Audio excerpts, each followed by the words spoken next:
streaming on YouTube. I just want to just be talking about YouTube for some reason. It's just like, I always talk about the same thing. It's like, oh, we're live on the internet somehow, but I'm like, no, I'm just gonna just talk about YouTube.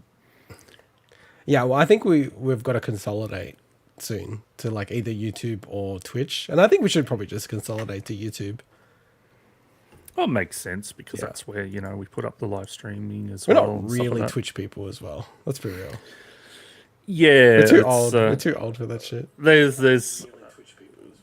a very deep amount of like culture there that is like I watch Twitch streams, but I watch them on VODs, right? The VODs, or that's not the same. Or highly edited versions. There's a lot that I just don't get because I'm not in that space. But see, that doesn't even count, right? Because it's like that's cheating.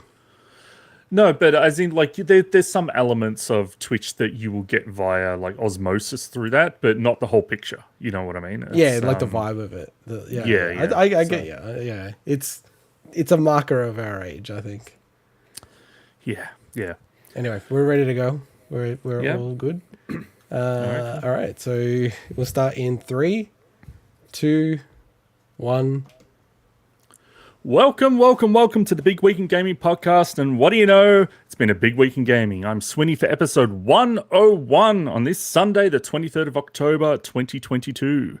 In this week's show, the PlayStation DualSense Edge controller gets a date and a big price, an analog news buffet from new pocket cores, and final runs of the Super NT and Mega SG, and tons of other stuff from integot, and we take a look at two of the biggest releases of the week, Mario Rabbids Sparks of Hope, and A Plague Tale Requiem. If you'd like to support the show, we'd love to get you to subscribe on YouTube or your favorite podcast app. If you're a mega fan, come join us on the Discord with all the links in the description below or on bigwigpod.com. Now, joining us today, we've got one other person, which is our executive amiibo file integot. Hello. It's back to the start, back to the OG setup. I know. We were talking last week on episode 100 about the fact that Mike wasn't here from the beginning, and he's also missed a bunch of episodes in between. And I actually went back and I started actually indexing some of our shows, and I actually went back and checked who was on each show in terms of hosting. It turns out there's 24 shows that Mike wasn't a part of. Oh, so it's a quarter. Yeah, so quite a lot, actually. And so basically, like, to be in his defense, like up until that's he was pretty like, flaky, actually. Up until that's pretty flaky, man. He joined on episode 18. He did one episode earlier on 13 as like to fill in a spot. Oh, okay. But as you see, as the podcast gets older and older and older, there's times when it's like choppy. But in his defense, he was sick a lot of those times. Don't defend him. But you almost joined via hospital, so don't defend him. What that means, I should have just joined to like say one sentence just to count it all on the show. That's true. But so that means when we hit episode 124, we have to do another episode 100 celebrations for Mr. Mike. So, well, shouldn't we celebrate this is your episode 100? Okay, that's true. Technically, that's true. Celebration. Yes, another title tier list. So I had a lot of fun in that segment last week, but I still I was thinking when I was like watching a bit back, I'm like, man, if this was my first episode that I saw of this show, I'd be like, these are the most self-centered, like self-indulgent pricks. And it's very self-indulgent, but it was on episode 100. We wanted to think of a creative way to also kind of like think of some of the highlights, that wasn't just, what are your highlights of the 100 episodes? Also, we don't do this for anyone else apart from ourselves. Literally, the endeavor is selfish to a degree. Oh, don't give our secret away. We're actually making bank from this, We are. We put in, what's the term when, you flash images on the screen? Subliminal images. We have lots of subliminal advertising in this this show, and you just don't see it, and it makes us like thousands of dollars each episode. You actually have to watch the episode in 120 hertz to actually see. We just put one frame out of the 120. I think YouTube just swallows it up. So, and it's a combination of it's like It's a new Raid Shadow VPN. If because we have actually had a lot of people want to sponsor the show for whatever reason, right? And you guys always knock it back. But if Raid Shadow Legends actually wanted to like sponsor it, would you do it? I would have to have a good think about it, because I'm not that against the game or anything, honestly. But I also do think, Mike is an important part of this show, and I think that's the kind of game that he it would be the kind of game that I think, is exactly the kind of game he doesn't like. He's all against those games that are, anything to do with monetization and stuff like that. But look, it would be something we'd have to talk about. But yeah, who knows? In the future, we may get a sponsor. Do you think that the NFT space has actually made the mobile space seem more palatable? Kind of has, hasn't it? Yeah, I think once you start seeing like Crypto.com sponsoring Twitch streams and stuff, you're like, okay, maybe Raid Shadow Legends isn't that bad. At least it's a game. It's an actual game underneath it. So is there some hype, Swinny? Some hype? Yeah, I was actually thinking about it yesterday. I'm like, oh, wait, it's actually Halloween coming up. And last year, last year, we had a bit of a Halloween special, so I was thinking we might try to pull something together. Okay. Yeah, so we played scary games, and we did a segment out of it. So I thought that, look, we'll hype up that we'll try to do something. I don't know what it is yet. It might be something small. Maybe we'll just play some more scary games. I don't know. We'll talk about it offline. But I just wanted to hype up that next week will be a chance to hopefully bring back our really cool Halloween layout as well, that we got to use for one single show. Yeah, actually, if you give me the episode number, I might be able to resurrect it. Hopefully. Well, it's in the index now, and I've said you got an index. I've got a notable highlights, and one of it says the Halloween special. So oh shit! Okay, it's still a work in progress. That index. It's just like I picked out some stuff. I like it. You need to add lore into this as well. The first episode things get mentioned, or significant lore.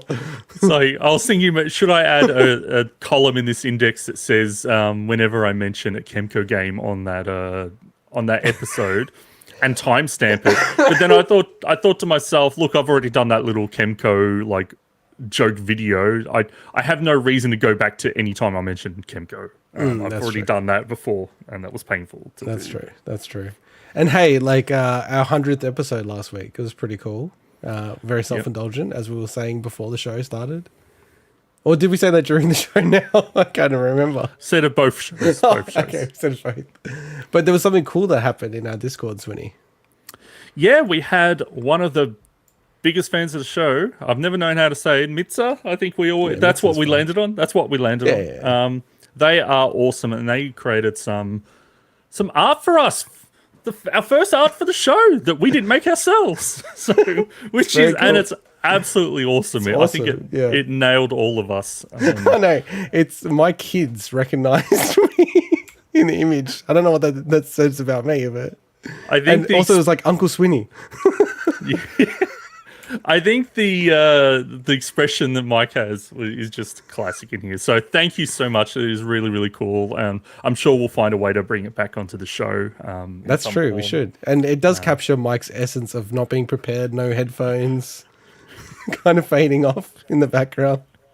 It's very cool. I do love it. Thankfully, actually, no, I won't mention it. Because Mike's in the chat. He's watching, or he might be watching.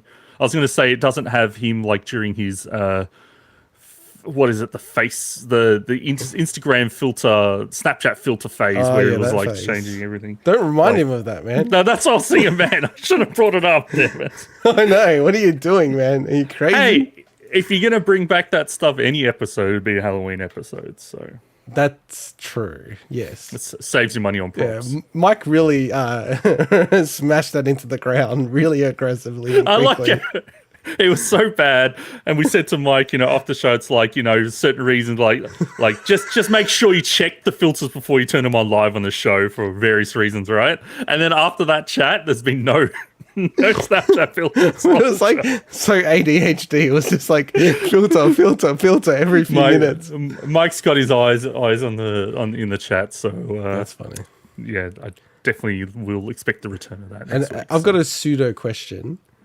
So you know that I work at a big Australian company, pretty like boring, I guess, but like, you know, big Australian company. And we had like all of leadership, like everyone got together in a room, right? If there was a one band that they mentioned multiple times during the day, and you know the company I work at, what band do you think it would be? Just a band. Australian band, I'll narrow it down. An Australian band. They mentioned it like 3 or 4 times during the day. Eskimo Joe? No. I think like 5 people in the room knew this band, Parkway Drive. What? Yeah. Wow. They kept talking about Parkway Drive over and over. The CEO, Parkway Drive this, Parkway Drive that. So were they playing any Parkway? Dude, that would have been cool. No, God, no. No, they stick to like the least controversial Ed Sheeran shit, right? So what happened was, and I actually really recommend you watch it. So Australian Story on the ABC did a expose on Parkway Drive. They were about to break up, right? Just like a couple of years ago. And basically they, very a la 2002 Metallica, brought in a therapist to the band, right? And they're talking about their feelings and the whole band and everything like that. Did the therapist contribute to the lyrics like they did No. I think they learned that lesson. But they actually like reckon that they worked through some stuff and there was like a lot of animosity in the band, and it's randomly, wait, I'm not actually going to mention this shit. We spoke about something before going on air about names, and I almost named myself. But anyway, I'll tell you after the show. But what, integots? No, I'll tell you after the show. That was what are you talking about? I almost stuffed myself up. Don't you know integot is in the top 1 million list of baby names for 2022? Oh, I was going to ask you a question, but again, it's personal. But so it's just like actually a lot of the characters in the band are quite similar to us. It was really funny because I was like, oh, that person's like Swinny or that person's like Mike. You know, so it's like, you know how we keep saying that Mike's a part of the show, but we keep on mentioning that he wasn't at the show at the start, even though he's been there for like 75+% of the show. In Parkway Drive, the bassist, I didn't know this, the bassist wasn't in the band, right, until a year ago or a year and a half ago or something, right? Oh, okay. Yep.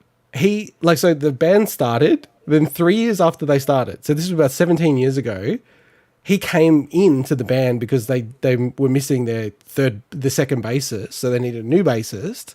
So it's like, yeah, I'll get in and play. From that point on, he was treated as a session musician, just like playing live. And he wasn't officially a part of the band. So when they did meetings and everything like that, he wasn't involved. That's like that. I don't remember the name, but the fourth guitarist, like the fourth member of Green Day, that's always played live with them for years. That's obviously is just to play on tours, you know. Yeah, but in that case, it's I kind of get it a little bit more because a bassist is like, it's like that. There's no other bassist in the band. There is only one, right? And it's just odd. Like I couldn't believe it. And then anyway, part of this therapy, they actually made the bassist a proper member of the band and gave him. He never had equity in the band. How insane is that?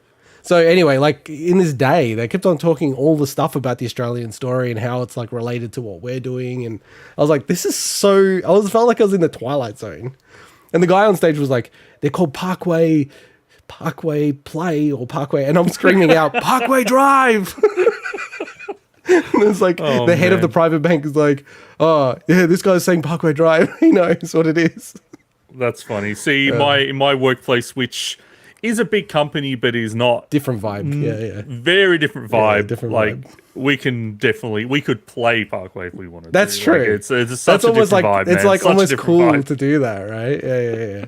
Like I'm odd playing like Faith No More or something. Like that's supposedly odd. I'm like, come on, that's like played on commercial normal radio. That's like nothing. So, but yeah, that's my pseudo question of the week. Oh, cool. So I guess what we'll jump into is, what have you been playing this week? What have you been up to, Integot? Got my standards of Splatoon 3 and Picross. So I'm almost finished Picross on Game Boy and on Switch. So So I'll be happy when I get through those games.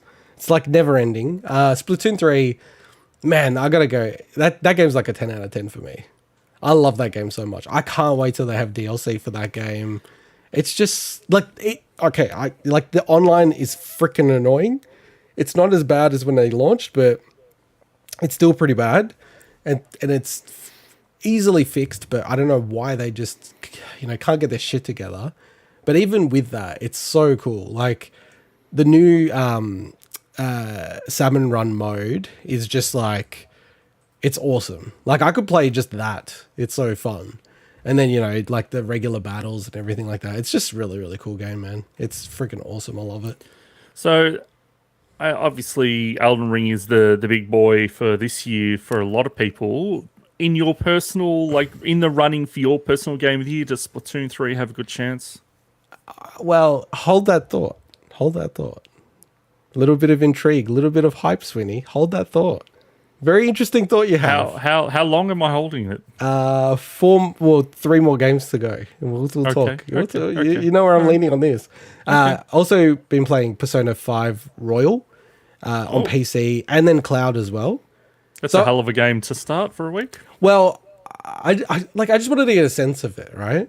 And my God, like that game, it's like God of War. Remember when I started playing God of War and I'm like, this shit's just like oozing money. Like, I don't like Marvel films, but I can see that like they spent a lot of money on them, right? And that game is so stylized, like everything, like from the minute you play it, it's everything stylized and it's crazy. Like there's no rough edges at all. Like it's pretty incredible. And I think I'll stop playing it because I know it's like 100+ hours and it's like, I don't know, I just don't have time for a game like that, quite honestly. Like, I just have to basically clear my whole schedule of games to be able to play it. Yeah, I'm definitely going to be jumping into that one next year, but I will try it out briefly so that, I've tried out my Game Pass games and whatnot. Yeah. But just on that, so they also released the PS5 version this week as well. And that version... PS5 version of... It wasn't out 5. before. So it's playable on Persona there. 5 Royal was already out, but that was PS4 version, is what you're saying. Yes. So a native PS5 version, and you just have to buy the entire game outright again. And I'm like, man, that's rough. That just feels rough. Like, that's crazy. There's no way to from what I've read. That's what I was reading, and I'm happy to be corrected if that's the case. But it doesn't seem like there's any upgrade path to the native version for PS5. And it's just, I think it really stings for people if they want to play it on there, considering it's the Game Pass release. So it's kind of like, we know that, if you've got an Xbox, there's a good chance you've probably got Game Pass. And that means, you're not going to have to pony down the money to play Persona, even if you haven't played it before or whatever, But yeah, from what I've read, there's no way to, it's a new version of the game. And that's the same with, I think it's Ys 9. They announced that that's coming to PS5, and that's the exact same situation where you just buy it, and there's no way to, that was a PS4 game. There's no way to upgrade to it, so. PlayStation's getting a bit, dodgy, man. It's, we'll get to it a little bit later in the show, but just taking the piss. It does seem, though, there's almost no difference except a bit of a smoother frame rate, so... It's probably one of those ones, you'd have to be pretty much a psychopath to buy it again on PS5. Or like me. If you care, people that care about trophies would rebuy it. Wow. So. That's your punishment. I remind me about trophies and achievements when I talk about the last game that I'm going to talk about. But I think I will delete it. It was really cool to play it on cloud, though. I had to go to the shop, so I was on the train. And I was just fuck it, I'll have a go at trying to play it. And, it's the kind of game that actually you could play in, a cloud version. So I'm trying that cloud stuff out a bit more. It's a bit clunky. It's a bit weird, because it is just dialing into, an Xbox. So it's, kind of weird the way it works. But it's pretty magical at times, but then it's pretty clunky at other times. On that note about, it's the kind of game you could play on cloud... From a gameplay standpoint, that's because I play a lot of turn-based RPGs, and that's the case. The issue is often the music, because if you hear the hitches in the music, that's so off-putting. So it's like, even if there's a input delay for the gameplay, that if the music's hitching, then it's a horrible experience for me. But anyway. Yeah, I mean, I didn't really notice that, amazingly. So, but maybe I just wasn't paying enough attention. The other game that came out this week was Mario and Rabbids Sparks of Hope. So I hadn't played it so much last night, but then I played it quite a bit today. Very cool game, man. Like, I loved Mario Rabbids, the first one. I think thematically in the setting, I prefer the first one than this one. Like, it sounds weird to say, given that Mario and Rabbids, like, the premise and the setting is insane. Like, they're smashing together, like, the Rabbids universe with the Mushroom Kingdom, and it's ridiculous. It's something that shouldn't work, but does, And it does, and it's funny. And, like, it's funny with my kids. They really like the way it looks. Like, I understand the Rabbids are really popular, like the minions and all that kind of stuff.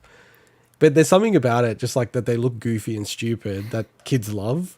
But this game, like, just the setting, it sort of like goes a little bit too far. So it's breaching into like the Mario Galaxy, Luma, all that kind of stuff. And it's sort of just like, it feels like like a bit of a scattergun, just random approach. But having, like, that's just the setting. And, the first one had some stuff like that I thought was a bit weird. But the actual gameplay, at first I was like, I think I prefer the way that it was a bit more like a hardcore tactics, grid-based game, the first one. This one is more freeform, but it actually works really well. Like, I was shocked. Like, I started playing it, and, these games are not easy. Like, even people who are, like, mad XCOM fans are like, the first game's like actually has a difficulty spike at the end, and you're like, shit, like I need to literally optimize my moves to be able to beat the boss.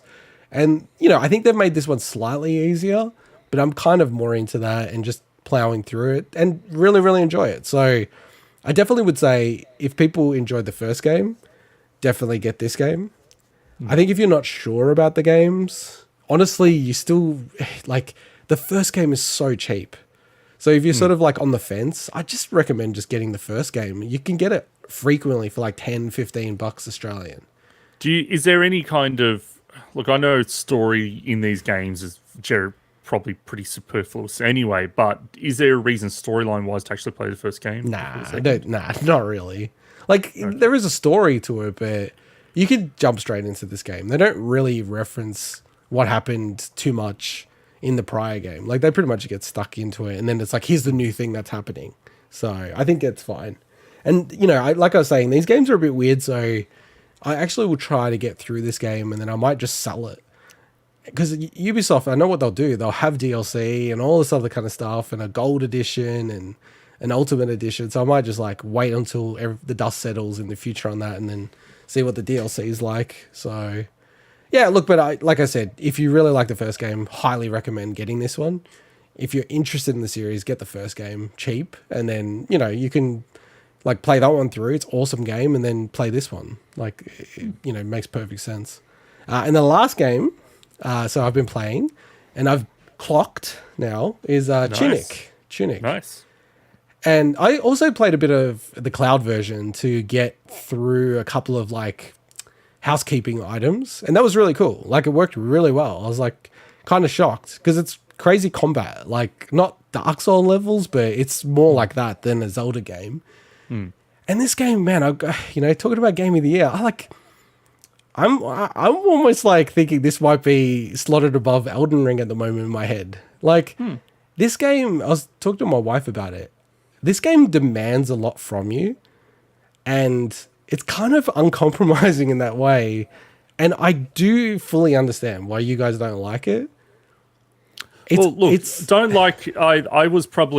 think I spoke, like, I don't think I communicated well last week that I actually liked the game, but I wasn't sold on the combat part of it. So it wasn't like I didn't like it. Yeah. Because sounds crazy. Because I was so interested that, like, where I was at in the game was well further down the track than you guys. And I was what, like, how did these, like, this game is like so perfect for these two guys. I'm like so perplexed in a way. And I was actually like looking at how far you were into the game based on the achievements, and then Mike as well. Yeah. And then it made me really reflect. I'm like, this game is so odd. Like the first hour of this game is purposely like making you frustrated and putting like a deeper puzzle about the game in front of you. And when you solve it, it's like, oh shit, like that's kind of crazy. Because the way I played this game is it didn't check anything all the way up to like, say the last, I don't know what it was, like it's last hour. Because I got stuck and I'm like, what the hell's going on here? And it honestly was a bit of a glitch because I had to check what the hell was going on. And the thing I needed to do, I did try to do, it just didn't engage, didn't work. So whatever, it's just, made by like 10 people or 5 people, this game. But yeah, this game is freaking crazy. Like the mechanic, I don't want to spoil it, but the mechanic with the whole manual and like going through that, like literally I'm like combing the manual for certain things. And it's a cool experience. Like the game would be super ruined instantly if you just check online, like how to be alerted to things, like stuff in the game where I'm like, oh man, that's crazy that they've done that. Like I kind of just could have done that at the start of the game and I didn't know. And there's something about that I really loved. And just on the difficulty, it's like, seriously, this game is like a U. At the start of the game, it's like, this game's ridiculous. Like, why is this game so hard for what it is? Then, honestly, it almost becomes too easy. Like, I was like one-running a lot of bosses. Like, just, all right, here's the boss. All right, start fighting him. He's dead. I'm like, okay. And then the final boss, I was like, motherfucker. It's like, it's so frustrating. I actually didn't play it that many times, but it was starting to go, oh my God, like I'm not fully prepared for this level of combat. Because I was kind of running over people for a while. So then I got really lazy. It was almost like what happened with Elden Ring. It was like too easy. And then you get to a spot where you actually have to play it in a proper Dark Souls manner. And I'm like, oh shit. Like I'm not ready I don't even parry in this game. And you could parry in it, right? Like all that stuff. But man, I really love this game. Like I love what it asks of you. I love like the manual mechanic. The story is really cool and interesting and like, just really like fascinating, like how they've assembled it through the emergent gameplay and then like hooked it into the ending and everything like that. And I actually, because when I said I had to check that thing, it actually came up on an Xbox achievement thing. And it was like, oh, you have to finish the game to get this achievement, but it's the bad ending. I'm like, nah, fuck that. I don't care about that shit. I was like, damn, I have to say, I don't know. You like better of a gamer than I am, but it would be pretty hard to get 100% in this game. I don't know what the stats are, but like there's some parts of it I'm like, shit, that actually would be pretty tricky to do. Like even me finishing the game, I think it was only like 7% of people had finished it, which I thought was really low for a game that is like, maybe a contender for Game of the Year. So last time I'll talk about it, but yeah, really awesome game. If you have Game Pass and you're into your Dark Souls / Zeldas, definitely would give this a crack. I do need to go back to Death's Door, but it's kind of like a very similar game, like overall to that game. But I did like the setting a lot more than Death's Door from what I'd played of them both. Yeah, I'm looking forward to getting back to it at some point. Probably when it comes up to maybe the 6-month timeline of when it was added to Game Pass, because that's generally a lot of games tend to drop out at that 6-month mark. So, but if also, look, maybe even leading up to when we do our awards kind of special, I might actually delve back into it then and maybe give it a bit more of a crack. So it's not super long. Like I took a lot longer, but I think it would probably be about 12 hours for you, I reckon. But if you want to get 100%, then it'll be longer. So now you're going to answer the question I asked before. Yes. Does Splatoon 3 potentially rank in your games of the year? Oh, it's definitely in the games of the year, but I think a candidate. Yeah. It's definitely a candidate, but like I think Tunic is well and truly like got a bullet on it because one thing that I love is it just doesn't overstay its welcome. Like my biggest criticism still of Elden Ring is like there's just some parts of it like it's just massive, right? And it's like it just needed a bit more of an editor. I still feel like Yeah. Dark Souls is way better than Elden Ring because that's so tight, that whole game. And there are fucked up bits of that game that you've pointed out, and then I've reflected on like, yeah, that is pretty fucking dodgy, some of the areas, but just overall that puzzle box nature of that game. But yeah, Tunic, man, it's a freaking cool game, man. Really, it's amazing. It's only like a half a dozen or a dozen people made it. Like, it's fucking crazy. Yeah, it's nuts. It's I so mean, it was nuts. in production for a long time. Sure. but it's still nuts. Still Yeah, nuts. and they would have died when Death's Door came out, because that came out last year and this game came out this year. They would have been like, "Fuck me!" Like, it's the same game.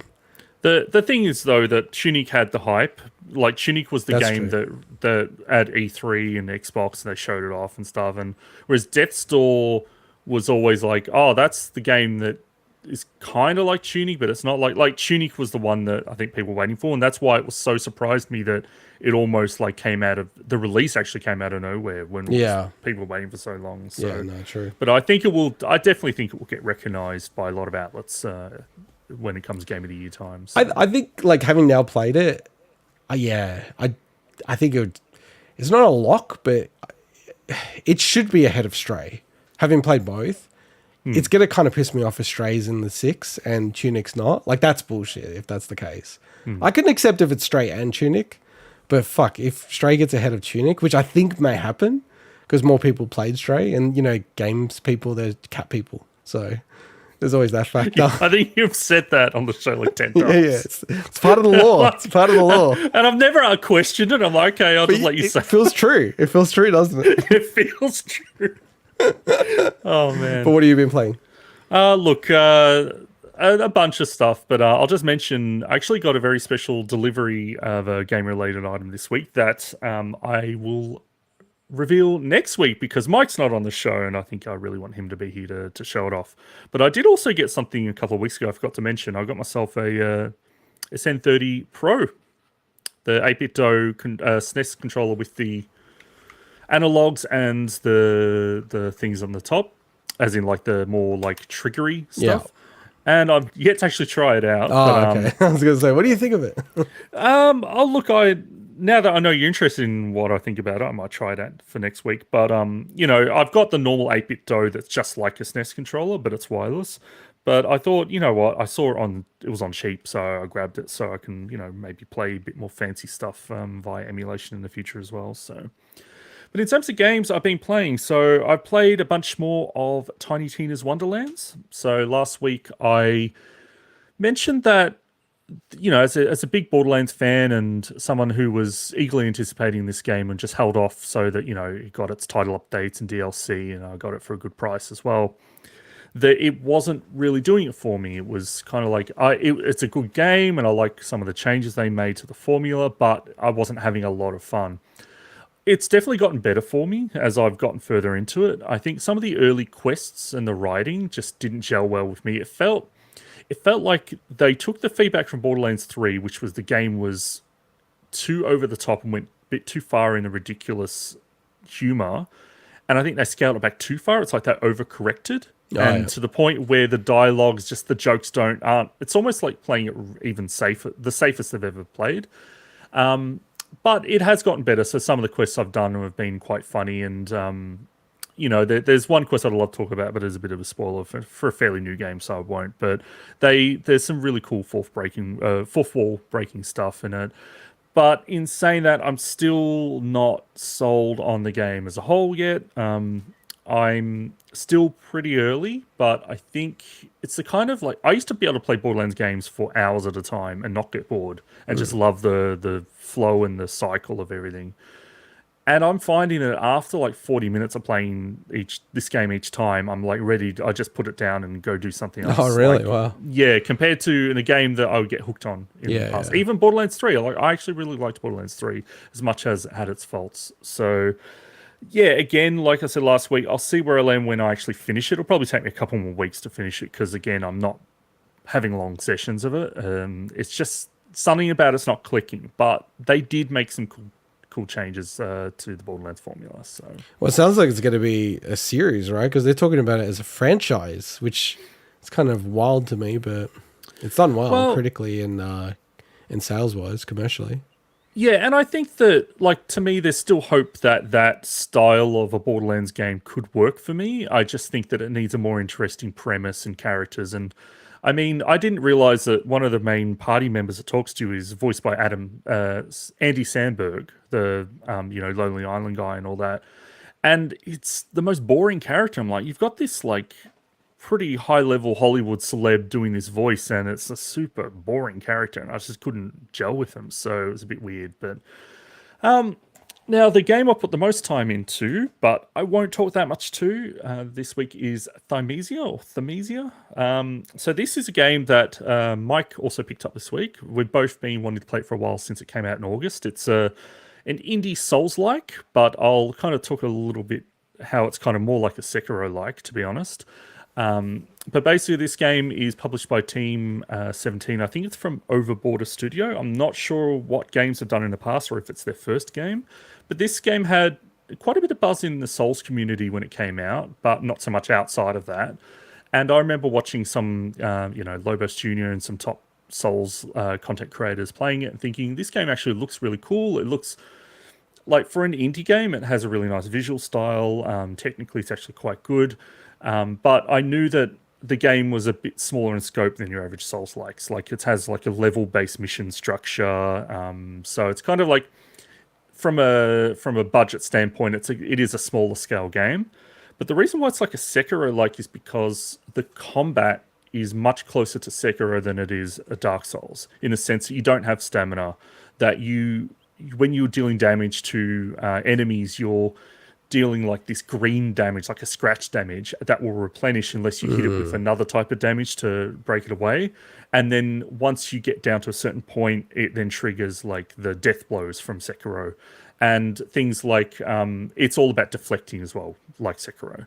But the game itself is closer to, like, in terms of navigating the levels, is closer to Dark Souls. So it's like in between. And it's got, for instance, it's got like leveling your character like Dark Souls, but it's got a skill tree like Sekiro. So it is a bit of a hybrid, yeah. It is like an exact hybrid in terms of its gameplay mechanics. And I really enjoyed it. I beat the game. It's not that long. And I quite enjoyed it, although it definitely has its faults. And I'll probably talk about those faults next week with Mike. Because Mike actually, when I first spoke to him about it, and after like a day of him maybe trying it out, he wasn't sold on the game. He actually wasn't having a great time. And I think some of it to do with the flow of the combat just wasn't gelling with him and other reasons.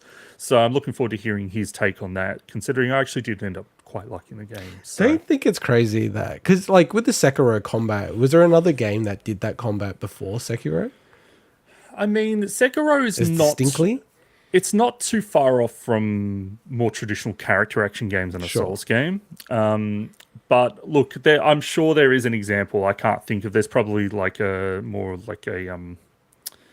Kengo, or there's some more like samurai style games that may have been more about deflecting and parrying, and then like critical hits like Sekiro. But I mean, honestly, this game has made me want to really go and start Sekiro now. So I really want to play it, but I feel like I don't know if I'm going to be good enough, because there's like, especially Elden Ring, but I feel like all the Souls games you can cheese a bit.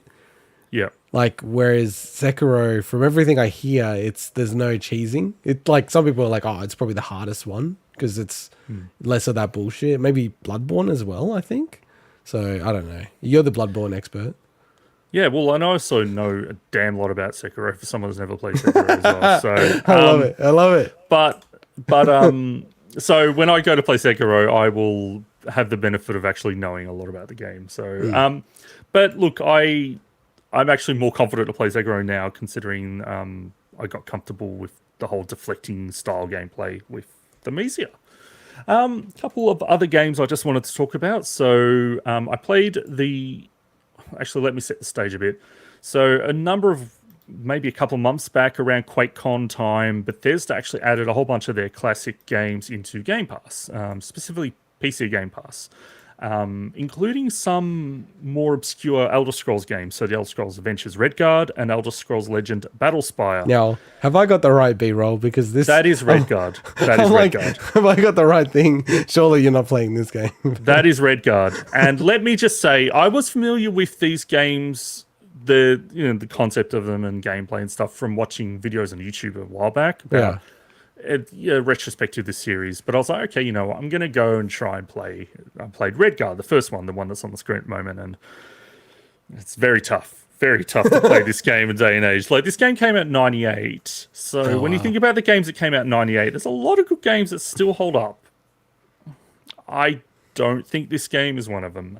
There's probably a lot of people that love this game, and I couldn't play more than maybe half an hour of it. It was just really tough. half an hour. The dialogue, the voice acting, it was all pretty terrible. Not many young people have an ear for the Snake song anymore. Oh, it was rough. And this game was directed by Todd Howard as well. So he's upped his game. Anyone complaining about Starfield, go and play Redguard, and then you'll feel a lot more comfortable playing a game like Starfield. Why did you say the writing was shit or something? No, just look, general quality of game. Really? Todd Howard's got he's upped his game a lot. Let me just put it that way. Wow. Yeah, it was a pretty tough to play, and Battlespire was a little bit better. So that game is like another spin-off that's more of a. It's like you spawn into like a dungeon, but there's also like a multiplayer aspect to it. But again, I couldn't play that much more of that, and I'm happy they added these games in, especially from a game preservation standpoint. They're just pretty tough for a new player to start in this day and age. So. Now, a game that's not so tough for a new player to start is Deathloop. So I finally tried out Deathloop. I actually tried it last week, but we didn't have time to talk about it. Okay. I'm a big fan of Dishonored, and this game has a lot of Dishonored's DNA in it. But what I found was I only probably played it for maybe 2 hours, so I hadn't experienced a lot of the game yet, of course. But what I found, the game is such a cool concept and such a unique concept in the way they deliver it. But it was almost like there's so much information thrown at the player in the opening hour that I just found it a bit like, oh man, this is a bit much for me now. Like, I know when you get into the flow of stuff, it probably becomes second nature. But just the way that the mission structures work, the fact that it's so open-ended, so you're like, oh crap, what do I do now? But from a gameplay standpoint, I was loving it. Like, again, like, it's very Dishonored in many ways. And I hadn't even unlocked a lot of the abilities that are like Dishonored, like the ability to like warp between points and stuff like that. So obviously I'm going to be going back to Deathloop. And I know that Mike is keen to talk about it once we've both probably given it a bit of a shot in the future. But I just want to mention that I'd played it a little bit. It's interesting because it's a game that's like touted as, it was Game of the Year for a lot of outlets. And, you know, I think you both had it as Game of the Year, predicted Game of the Year last year, right? So, yeah, but I have heard a lot of people bouncing off it, like playing it a bit and going, I'm just not sure about this game. So I don't think it's very newbie friendly, honestly. I think there's probably a better way as a game designer myself. No, look, obviously, your 100th episode, so this marks you as an expert. Yes. Now you've got the pin. Arcane are obviously fantastic game designers from what they've done in the past as well, but I definitely think I don't really know if I agree with the way they introduced the whole game. It just felt like, as in like the intro to the game, I should say. Yeah. It is a little overwhelming. Like, oh, there's a lot of information. And because it's so different to nearly any other game you've played in the way that it works. Really?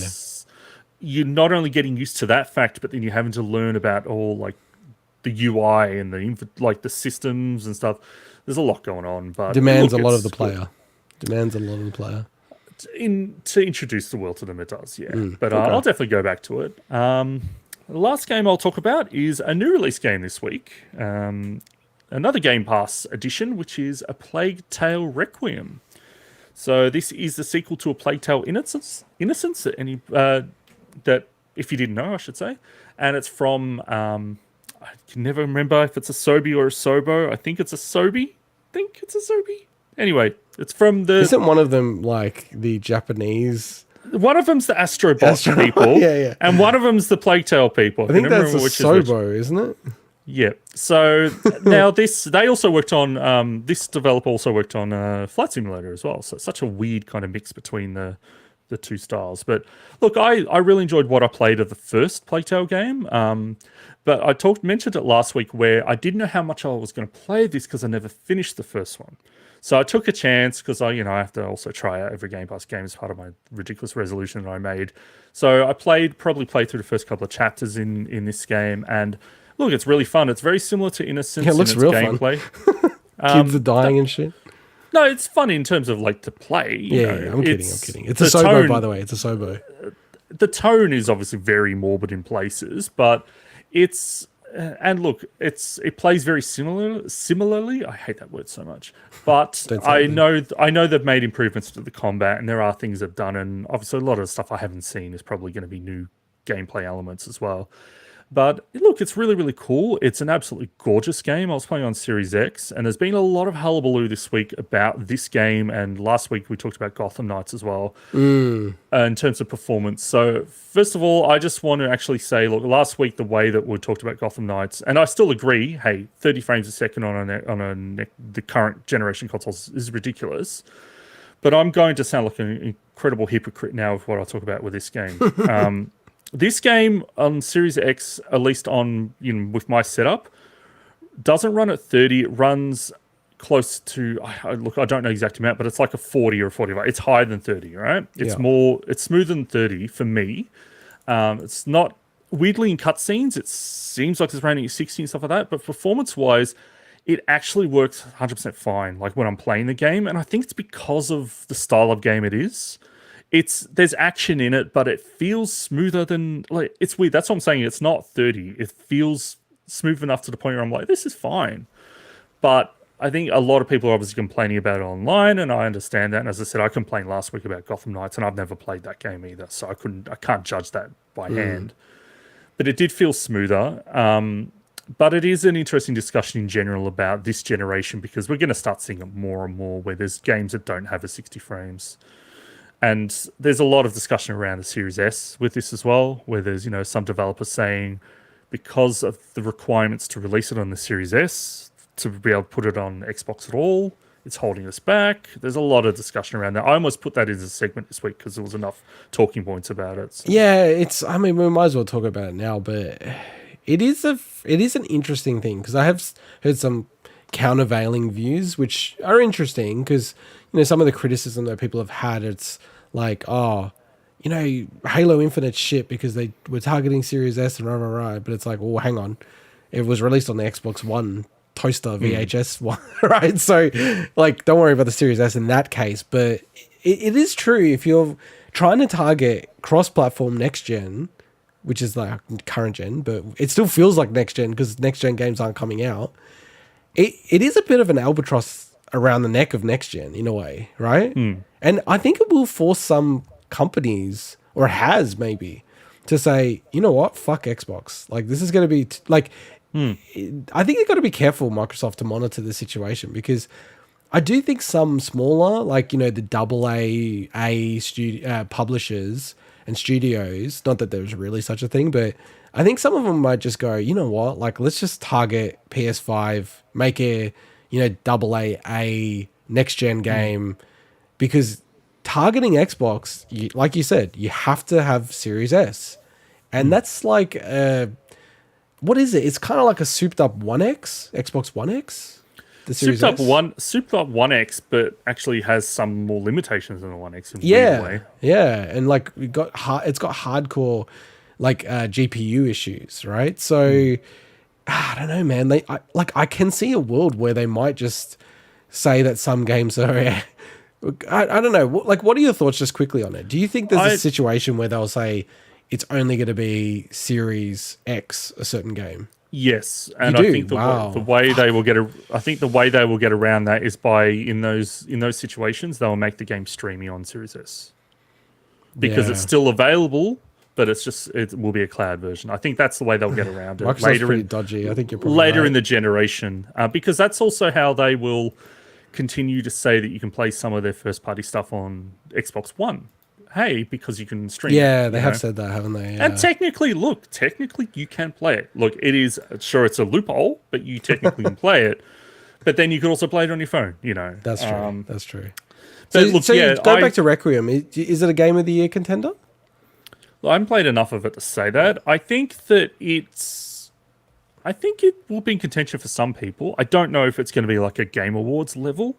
The weird thing about sequels as well, unless they're like God of War, for instance, kind of level sequel, I think that because some of the shines, because it's not as much of a new experience, maybe it doesn't get as much appreciation at that critical level, or at least, you know, award season level than it probably should.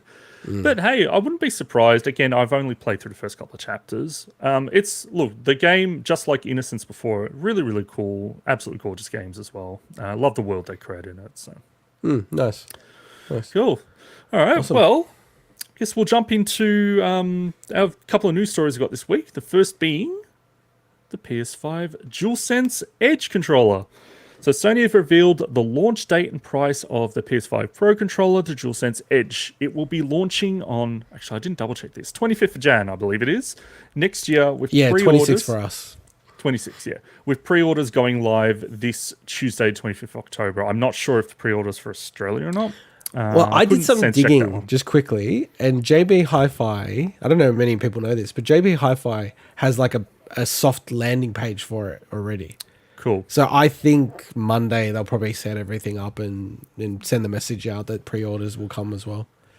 So we don't have official Aussie prices yet, unless that JB landing page is saying it, but it's not. going for $200 USD, which is roughly around 315 Australian here. Now, I'm assuming it's probably going to land closer to 350 for us. Well, definitely. So it's, 315-ish if you just do a pure comparison, And US then the dollars to GST. Aussie dollars. GST brings you to like 350. And if Yeah. you look at all the stuff they've released, it's not like they're going under, right? So it's going to be 350 Australian as a starting point, which is like, I don't know. Do you want to, before getting into the commentary, do you want to cover any of the other features? Look, I'll just say, because some of this stuff was, some of it a little up in the air, but I will talk about the inclusions, what you actually get for it, because you don't get everything with it, but you do get a bunch of stuff. So obviously, you get I'm now interested to hear what you're saying you don't get. I need to know.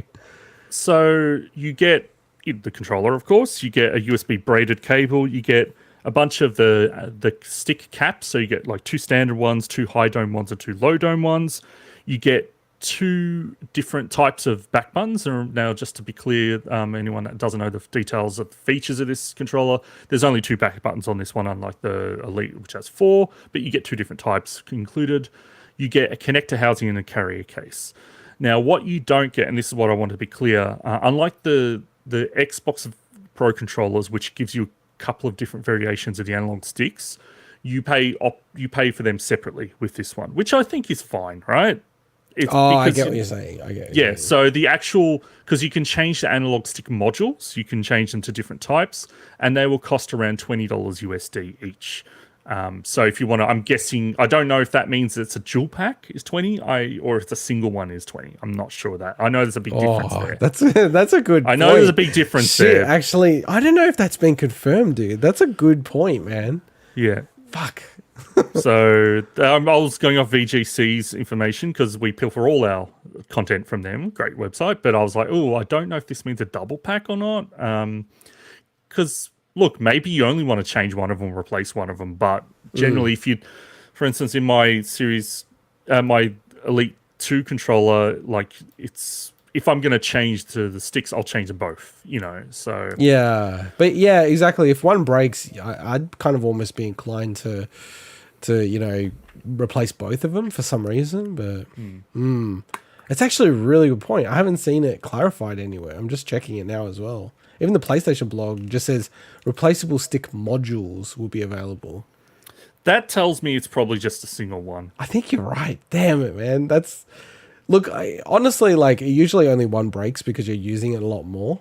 Yeah. But yeah, look, like, just quickly on the module, because we're talking about it, I do actually think this is the number one feature of this controller that makes me go, oh, maybe I would eventually want to get it, because stick drift is ridiculous. Like, you already had stick drift on your DualSense, which is outrageous.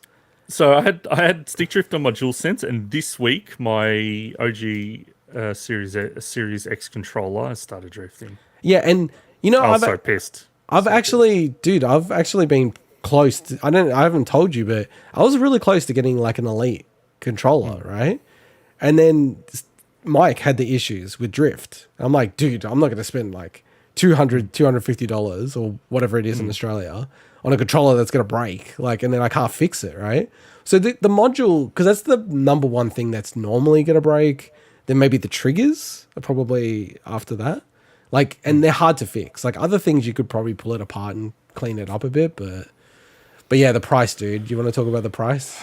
Fucking Yeah. brutal. So when we first talked about this, when they revealed the DualSense Edge, we had to go estimating what the price would be. And Did you get what it was? What we said? So I think you asked me, and I said I can definitely see PlayStation pricing it higher than the Elite controller, which was around $250, I think, because it's PlayStation brand.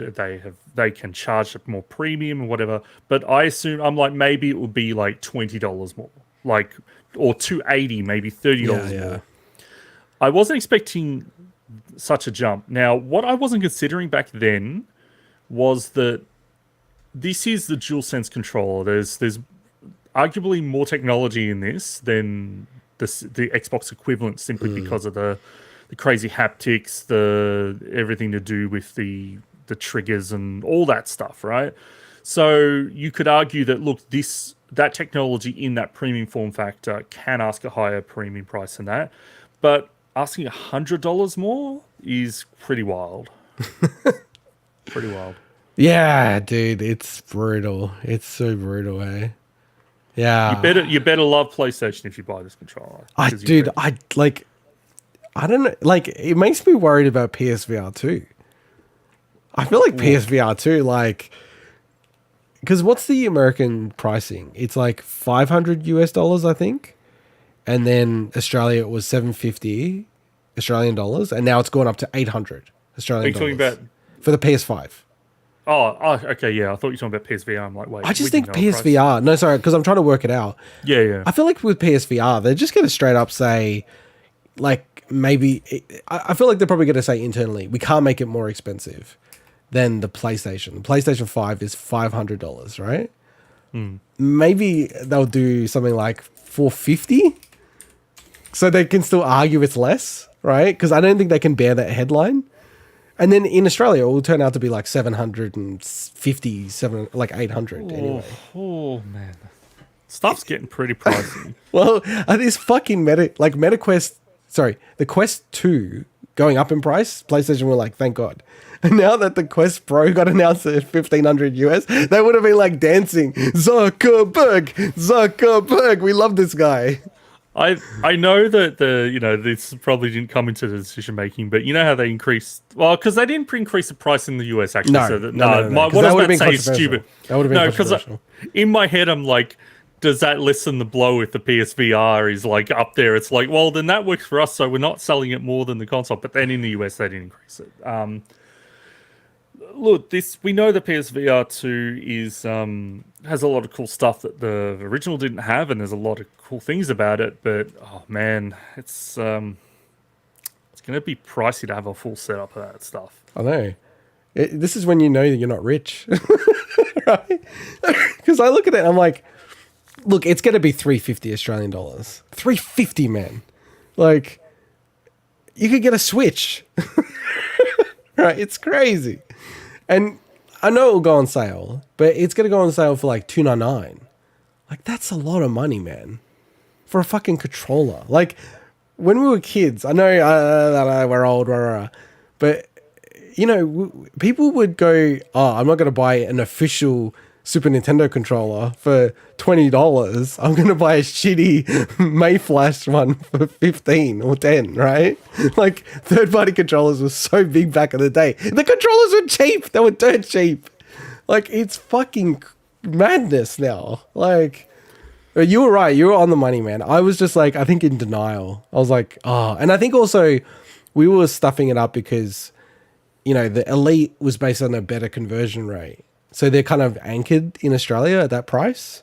But if, it's like 180 US, the Elite 2, right? This is 200. So it's not astronomically different, to be fair. But I do find that the Elite 2 goes on sale a lot more and it's anchored at a better price in Australia. Well, also interesting because Xbox, they announced that like cheaper The model, core. the core one. I don't get that though.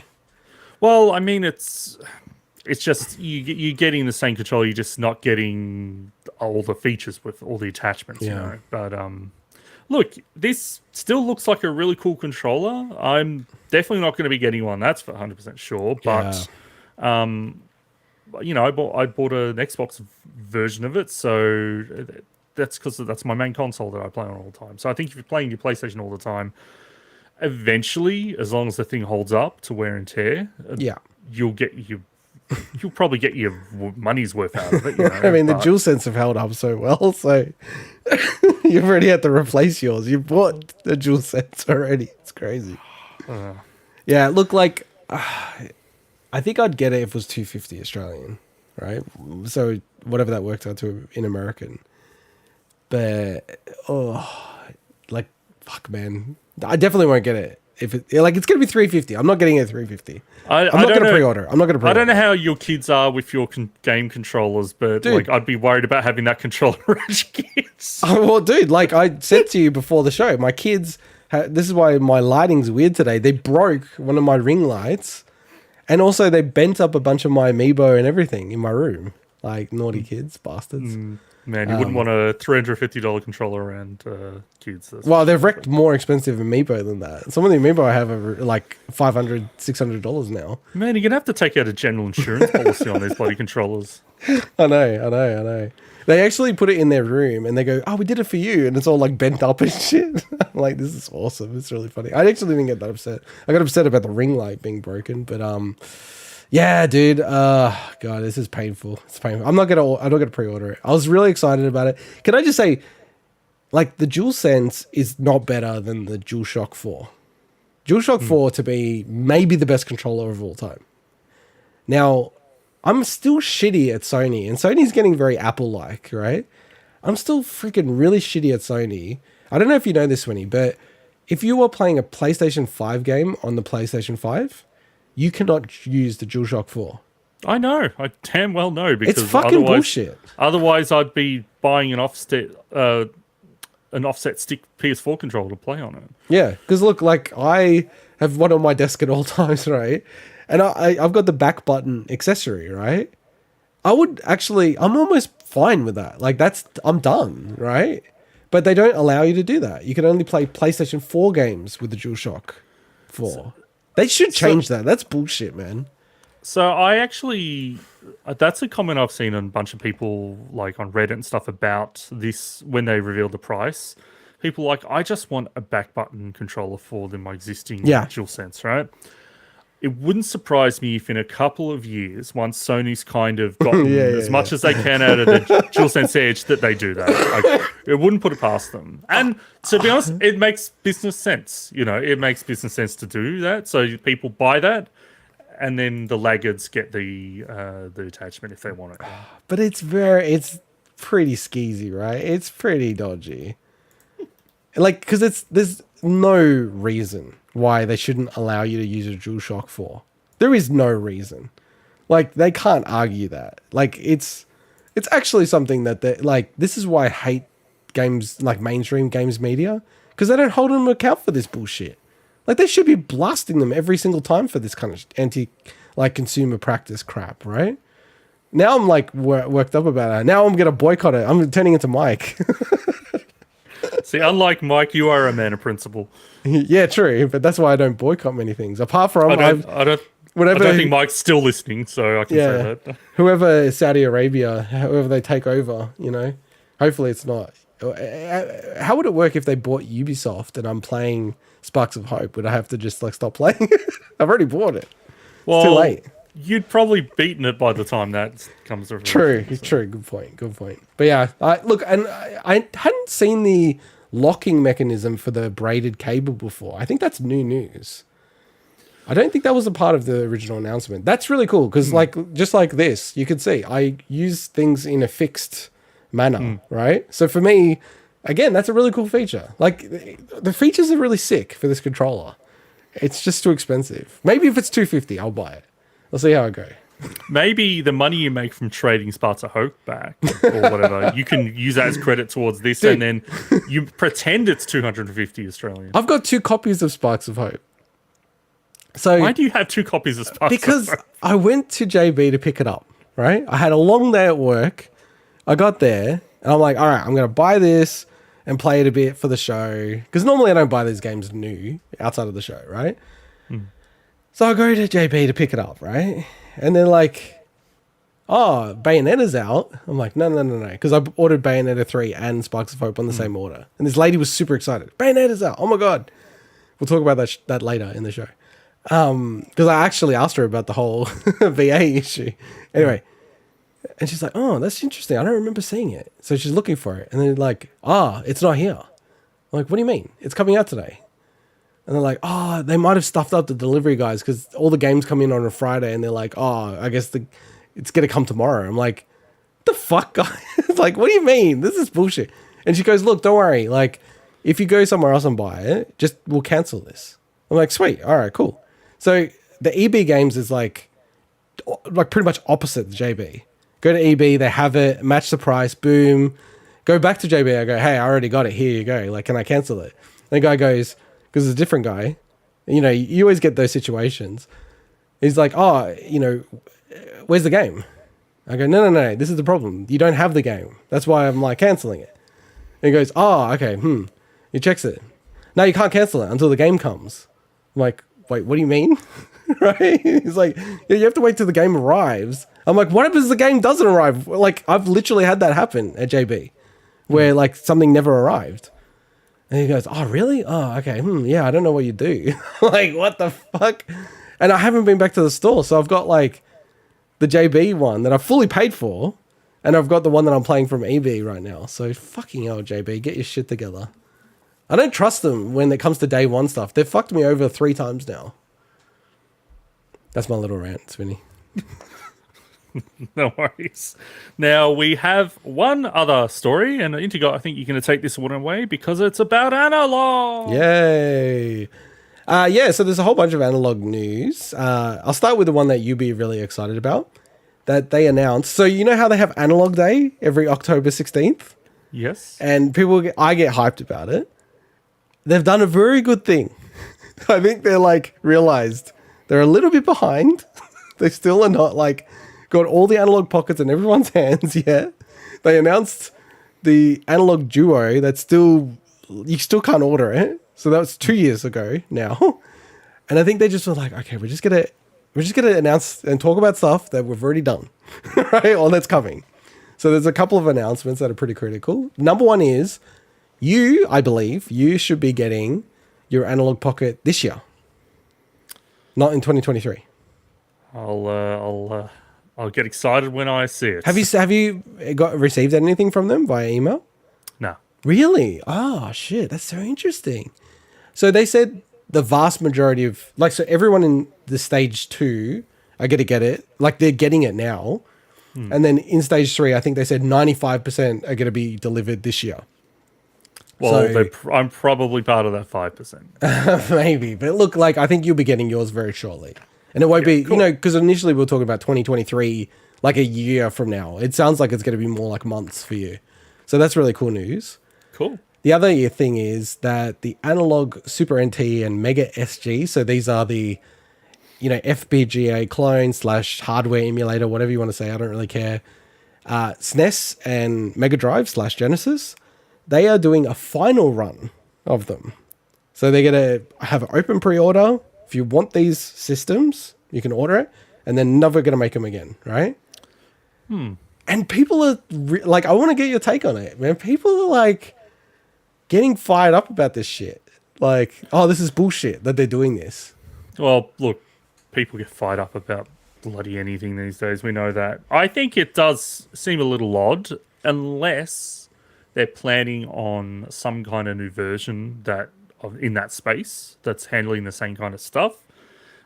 look, I don't know what that would be. I know they're not in the business of these multi-retro consoles and stuff, but it does seem odd to me because that just seems like a revenue stream for them to close that off. Like you could basically just do this order, not say it's a final run, and treat it as a final run, right?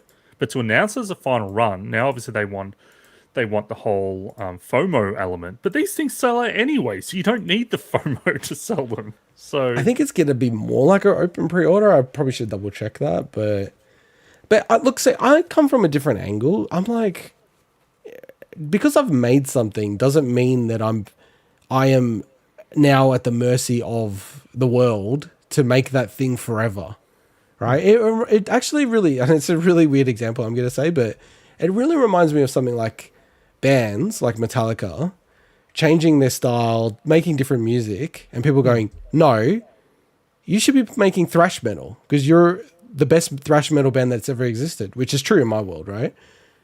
And I think that view is like ridiculous.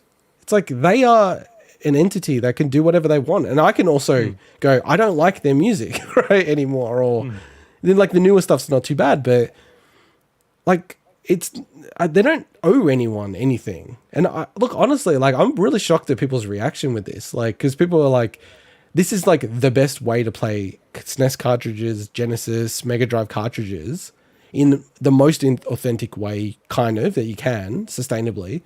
And now, like, they're not going to make it anymore. But like, the thing is, it's not like, the only way. Sure, it might be the best, so it's not the only way. It's the best way. That's why, like, yeah, people are getting fired up about it. I'm like, wow, people are so entitled in this community. It really actually gives me the shits. And all these people are probably already own the fucking thing. Oh, 100%. They're worried about shit that's, like, hypothetical, right? Like... Yeah. The people that will get into the scene in 5 years' time will not be able to have the... It's like, fuck off. Like, I don't know. It's actually getting me really annoyed. Vicariously outraged. Yeah, I'm like an Analogue stan. But the other big announcement was that the Analogue Pocket, so it's got these cartridge adapters. So you can already get them for like Game Gear. They're finally available for things like Neo Geo Pocket. So if you've got any of those cartridges, you can plug the adapter in and then plug it straight in and it will just work. It's interesting because that core doesn't seem to be in the Analogue Pocket yet. And yet they're announcing and got a pre-order for the cartridge adapters. It is a bit annoying to me that, you know, if you've ordered the cartridge adapters, now you have to order more and their shipping is so outrageous. It's so expensive, Analogue shipping. I wonder outside of Japan how many people actually own Neo Geo Pocket carts. Like, I just wonder how many people. Yeah, not many, not many, right? Yeah, it just popped in my head. I played Neo Geo Color games and I played them emulation. You know, there's no way I would ever play those on an actual Neo Geo Pocket. Because this one's going to come as like a 3-pack, so it's actually going to have the Atari Lynx as well. And which I think is much more common in Australia. I remember people having the Atari Lynx. Yeah, the Target had a Lynx. Exactly. And then the TurboGrafx 16, PC Engine, Super Graphics adapter. Like, I've never seen that in the flesh. Have you ever seen that in real life? Like you know, like in your hands? A TurboGrafx? Yeah, or a PC Engine. Just trying to think, because I was at PAX the other weekend, they had some stuff there. I don't think they had a TurboGrafx there. They had like this tiny little kind of like classic retro console display with different stuff there. Yeah. They had like 10 different kinds of Commodore 64s, you know, and stuff like that, which was cool. But yeah. But no TurboGrafx, I don't think. Yeah, okay. And I just double checked. It doesn't seem like it isn't. It doesn't seem like it's an open pre-order for Super NT and Mega SG. So if you do want those, like, you definitely have to make sure you get it, because it's like they said, it's going to be the last time that they make it. One point though, because they have made this analog DAC, which allows you to plug in these systems and then output to a CRT/TV, like old school TV. I do wonder, because they're not making the NT Mini, which is like the more expensive NES.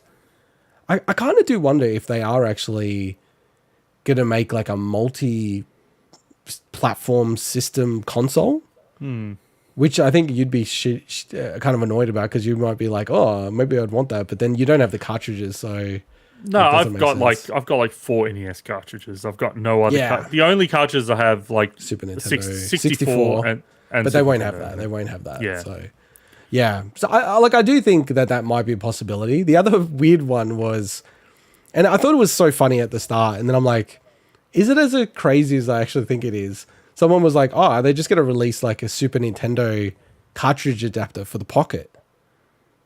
Now, to be clear, like the only thing that they need, because there's absolutely nothing stopping them from doing that. That's be ridiculous. Well, but is It'd it? be like you're holding a big T. I know that they don't weigh anything, but it just feels ridiculous to chuck a cart that's almost the size of the whole system on top of the system. Or The like Analog Pocket's pretty big. behind It's it. like bigger than, it's probably the size of a SNES cart. But yeah, you're right. It's like a SNES cart Yeah. and then a SNES cart on the other like angle. yeah. But is it that crazy? I ask you. But wouldn't it block like good access to the shoulder buttons if you had to put a SNES card? Oh, on top? they'd obviously have to account for that. But would you get it? Look- Would you get it? No, I wouldn't Okay. get it. I got a Super NT. Why would I need that? Yeah. I don't know. It's kind of funny because it's funny. Stupid. No, do you know why I do it? Because it's my equivalent of grabbing a typewriter and taking it into Starbucks. If I start playing like a Super Nintendo cartridge, No. that'd be To awesome. me, what that reminds me of. Have you ever seen those like the 32X Yeah. stacks where they Dude. put 32Xs on top of each other? No, my cousin, he was like mega into Sega stuff, right? And I was always Nintendo. It was kind of funny, right? And he had all of that shit. Like I remember going to his house and it was like the 32X, the Mega Drive thing, and then it was like the extra thing on the side with the CD, and I was like, this looks like it's like a transformer or some shit. But I'm talking about there's memes I know out there what where you're they talking put about. I know, multiple ones I know, on top I of know, each I other, know. which I don't even know if it technically actually works. But Yeah. Having said that, there are Nintendo things like that. I just never got into them, like the Game Boy Player for the GameCube, yeah. or the Super DD, which never came out for the 64 in Australia. So, so yeah, lots of the analog stuff there. Some other analog Pocket news. There was a PC Engine core that got released for the Analog Pocket. So maybe we need to go back to Bonk and do another retrospective on the Pocket when you get it, because you can play that now on the Pocket, and it would actually be a good way to play it. The other one that I wanted to shout out was Jatago. I know that I mentioned it last time with the whole like DRM cores and like a lot of people getting really shitty about it. And then also like, are these ever going to be public? What the hell's going on? So there was a lot more clarity around that. And effectively, he's just like, everything will eventually be in the public within 2 to 3 months. So I think like, Okay. I still think the DRM thing is annoying, but given that you know it will come out eventually, if you're even supporting him, it's like you will have a version that will just work on anything in the future, right? Because That's everyone fair can do enough. it. And I think That's that's fair enough. okay. That's fair enough. It's That's fair still, enough. I still think it's a dumb way to do it with the DRM. I don't think it's necessary, but like, yeah, I think at this point now you can't get annoyed about it. So it was good that they came out and corrected. Oh, it. you I can wanted still to- people can still get annoyed because Yes. you don't need logic or empathy to get annoyed. That's true. Yeah. In the culture that we're in at the moment, yes, that's 100% true. I think a reasonable person can't get annoyed. There you go. There you go. Let's define the reasonable person. That's like 2% of the population based on Well, the internet. it feels like it at the moment. It's very disappointing. So yeah, like constantly cool news about Analog. It's going to be really exciting when the CPS 1, 2, and like 1, 1.5, and 2 systems start working. So it's like X-Men versus Street Fighter, all those kind of games. That's going to be insane. I'm still just really looking forward to when they finally allow the analog DAC so then I can plug it into my TV and that works. Like it's super annoying that's still not available to me. I want to play my goddamn Game Boy games on a real CRT, damn it. Yeah, like they were meant to be played, right? But I never had a Super Game Boy. So for me it's like, I don't know, it would be cool. Like I want to see what they're like, you know. I'm looking forward to it. So yeah, Analog Pocket, it's a good time to be a Pocket owner, and I'm hoping you'll get one this year. That'll be a good Christmas present. I hope so too. Now it's time for the return of the Big Sizzler. So Yay. this is where we wrap up a bunch of the smaller topics and topics we didn't want to do full Yeah. segments on, and all the research involved in that. You know, we can just spurt nonsense and be wrong about everything, but No because it's in the research. Big Sizzler, it doesn't matter. you know? Exactly. Let's start with a small one. Bayonetta 3. the voice actor. I know you guys didn't want to talk about it, but it is like it, dude. When I went to JB, you know, continuing this JB story, I asked the lady. I was like, "Hey, what do you like?" I said something flippant, like, "Are you going to boycott it?" When she said, "Oh, Bayonetta 3, is that out today? Oh my god, I can't wait." And I'm like, "Are you going to boycott it?" And she's like, "Oh, I work in the film industry, and even if it is $4,000, that's still the award rate or whatever." And I'm like, okay, that's an interesting take on it, but. Look, I get where you guys were coming from because ultimately there's two parties that are saying things that can't both be true. I just want to set some context. Yeah. So the original Yes. Bayonetta voice actor and I think it's Helena Taylor. and she also voiced like the Bayonetta in Smash Brothers. So, you know, the original actress, she's not the actress in Bayonetta 3. That is it's Jennifer Hale, very famous voice actress. And she came out earlier this week saying, "Hey, you know, I was lowballed with a $4,000, I think it's US offer. Yeah, she said US, yeah. To reprise a role. The series has sold $400 million, so like all this stuff. Yeah, this is not true. And basically just said, you know, like, hey, I want people to boycott this thing. Like, so she put out stuff there. The reason why I actually didn't want to cover this as a full topic was because the chips are still up in the air. Everything's still kind of we've yet to see where everything lands in terms of the actual truth of everything. In saying that, there's a lot of stuff like about Jason Schreier reporting around actual documentation and things, but there's NDAs involved. There's a whole bunch of stuff. I think, honestly, when it comes to who's the arsehole here, there's definitely arseholes on both sides. You know, the way that she approached this and the fact that she likely or reportedly broke an NDA to talk about this. She definitely did. Meant that she's probably never going to get hired, even if she was going to in the future in the industry. So the way she handled that was shit. The way that Hideki Kamiya from Platinum Games handled it was, and he's a troll. Rules. He's a troll already, but the way he handled this situation was I think really shit. So I think the shitness on all sides. So it was more that, hey, I just don't know what to believe because there's so much hearsay at the moment. So it was more like, I wish this is a segment that, like, not that you'd cover this in a couple of weeks, but it's more like, hey, I'd want to see where everything lands before we did a deep dive, you know? Yeah, I get what you're saying. I was going to ask you, do you want us to try to get banned by him? Because he's got these crazy rules. So, like, one of his rules is if you tweet at him in English, he'll ban you. He'll block you straight away. I know. So, do you want me to tweet at him and go, "Can we get an interview?" and just get banned straight away? Look, I don't see a downside to getting banned because where's there going to be upside? Like, I like Platinum Games, but us not having access to his Twitter account via our official account is not the end of the world. Yeah, so the thing is as well that I've just heard so many bad takes on this. Yeah, about there've been a lot of bad takes. People jumping to conclusions based on the information dropping by the minute throughout the week, and that's why I just didn't want not that I know we're better than most of the people out there in regards to not like not making assumptions, blanket statements, and doing research. But in saying that, I didn't want to join that crowd and be like stake our claim based on stuff that might not be known yet. That's all. But it is a meaty one. It is probably the biggest news story of the week. It's just the type. What's going on? What's the status? Sorry. I was just like looking at his Twitter. He's just such a lunatic. Like, it's quite awesome. Actually. Oh, he is. He's like, insane. When you're talking about, like, you know, who's the asshole and everything like that, like, I want to go back to that. But this guy is a nutcase, right? It's just like really funny, man. My block button is bigger than ever. He's got his rules. Fuck, man, it's really funny. No repeated questions, no advice. I don't know. It's just awesome. Oh, well, it's his just brand. Awesome. It's his brand, isn't it? Yeah. Look, like, just going back to the story, I don't think we'll know anymore.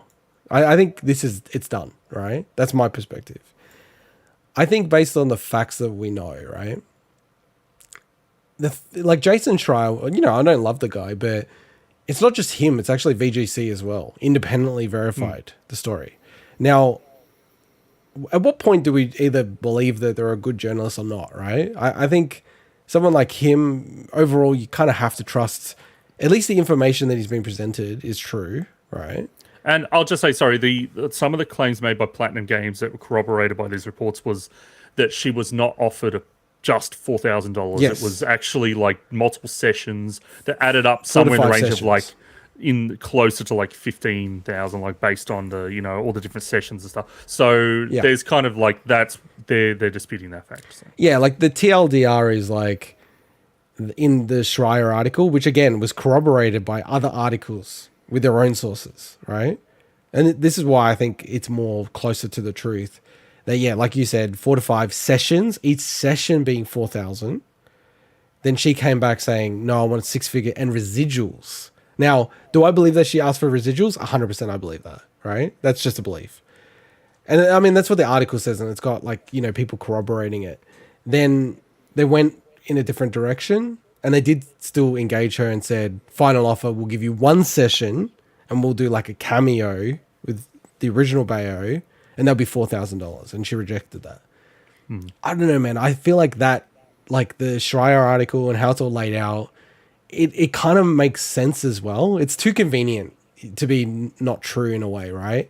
And then for her to then get pissed about that situation, because she's probably looking at it and going, fuck, I could have probably got like 15, 20 grand for working a week.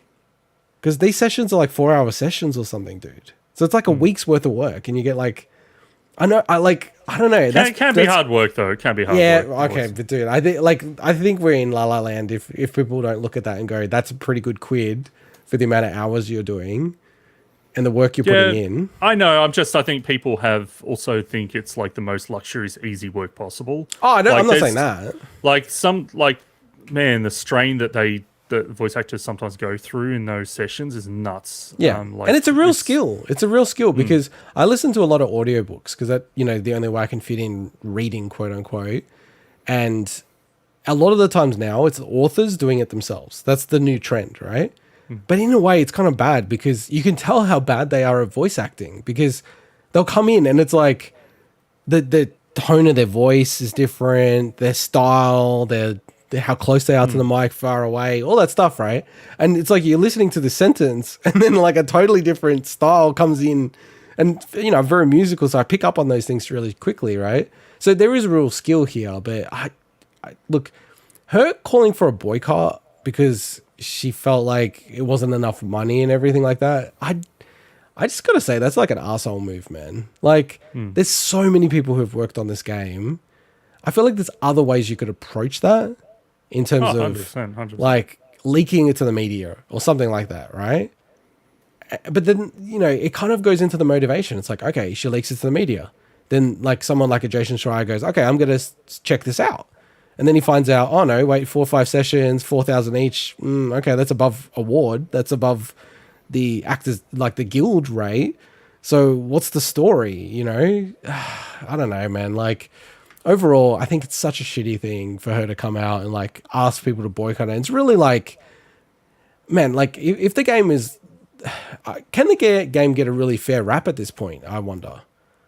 Oh yeah, because I think since like the way things have fallen versus how they were at the start of the week, like people are probably just more confused than anything. So I don't think it will like.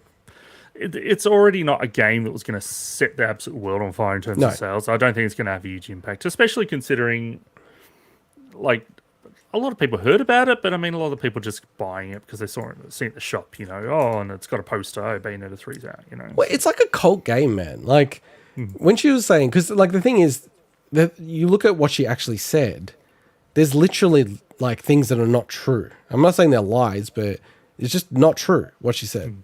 Like, she's like, oh, it's a $400 million franchise. Well, it's not. Like, these things are actually being disclosed in financial statements. They're not going to lie about it.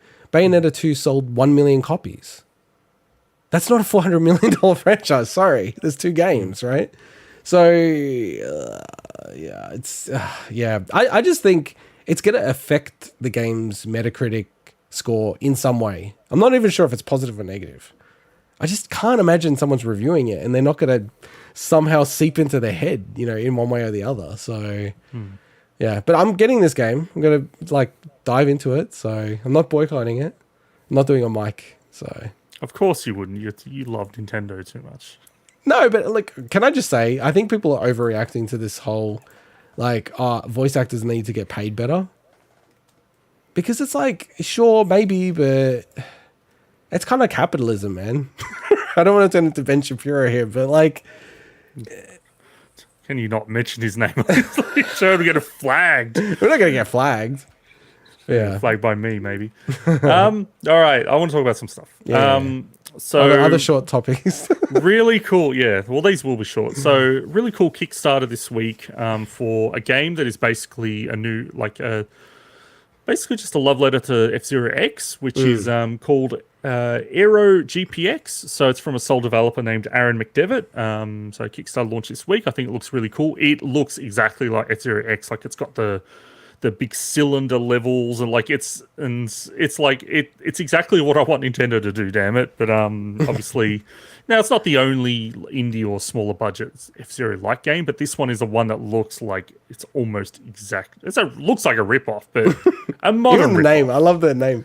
Aero GPX F-Zero X. but it looks really cool. So I hope I haven't backed it yet. I may. I'm not sure. You should. But If you want 100 emails. I bloody friggin' Mina the Hollower. So many emails. So many fucking emails. They have calmed down, to be fair to them. They have. They went nuts at the start. Fuck. Another from me is that Return to Monkey Island, which I've yet to play yet. I was waiting to see if they were going to announce like PlayStation or Xbox versions, but they haven't done that yet. But wait, is it only on PC? I think it's only on PC and maybe Switch. Really? Fuck. Yeah.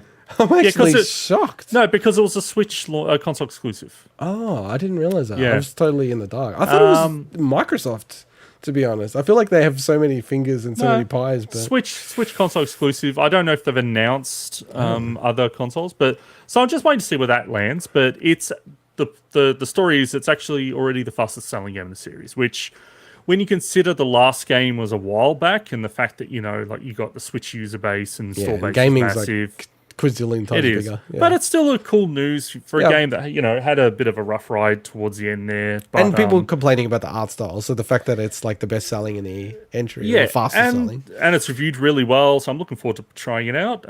But yeah, cool. Yeah, nice. Another one from me is just confirmation from the producer of Cyberpunk Edgerunner anime series on Netflix that was really well regarded. I loved it. Just confirming that there's no plans for a second season, which makes sense with what they were trying to do with it. Oh, okay. It wouldn't surprise me if something does get greenlit in the future. Just given the nature of that first season, it would probably be like an anthology, maybe a new tale in that world. But that world has got so many stories still to tell, so that would be cool. Even if they got a different studio or did a different art style or something, to see another series. My experience with the series, I'm like, oh, maybe I'll watch it. It looks cool. And then I saw how many episodes there were, 10. I'm like, nah, too long. Like I can't commit. It feels like too short to me. It's kind of wild. It goes really quickly, but yeah. Look, honestly, there's lots of other headlines, but they're the ones that kind of spoke out to me. There was big news around Silent Hill, but none of. Oh yeah, just on that though. Sorry, I didn't mean to interrupt. I was just gonna say, like, fuck, if you like horror games at the moment, dude, you're in heaven. You've been martyred and you've got 100 virgins. It's crazy. You got like Callisto Protocol, which we were debating about whether it's gonna come out in December, and I'm like, they're gonna flog that team until they're dead to get that game out, and it's gone gold. I don't know if you noticed that. So that's coming out in December. A lot of blood, sweat, and tears went into that one. Check the team photo. It's hilarious. They all look like they're over it.